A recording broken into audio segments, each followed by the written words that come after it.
13th question. Which one of the following represents the binary equivalent of the decimal number 25? Option A 10101, option B 01101, option C 11001, option D 11011.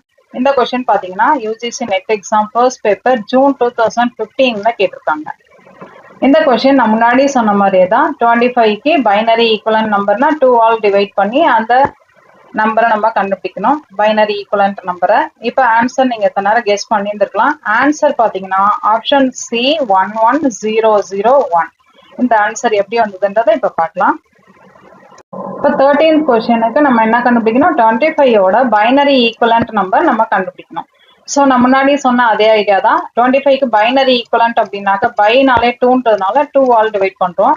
அப்போ 25 2 all divide பண்றேன், 12 to 24, மீதி வந்து நம்மளுக்கு 1 கிடைக்கும். அடுத்தது 12 நான் 2 all divide பண்ணும்போது 6 to 12, மீதி வந்து 0.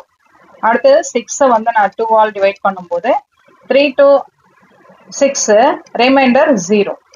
அடுத்தது 3 வந்து நான் 2 ஆல் டிவைட் பண்றேன், 1 ரிமைண்டர் கிடைக்கும். இப்போ எப்படி எழுதணும்னு சொல்லியிருக்கோம், கீழே இருந்து மேலே எழுதணும். ஸோ 25க்கு பைனரி ஈக்குவலன்ட் நம்பர்னு பார்த்தீங்கன்னா கீழே இருந்து எழுதும்போது 11001. இதான் வந்து பைனரி ஈக்குவலன்ட் ஆஃப் 25. ஸோ இந்த ஆப்ஷன் எங்க இருக்கு, நம்மளுக்கு ஆப்ஷன் சில இருக்கு. ஸோ 11001ன்றது தான் நம்மளுக்கு கரெக்ட் ஆன்சர்.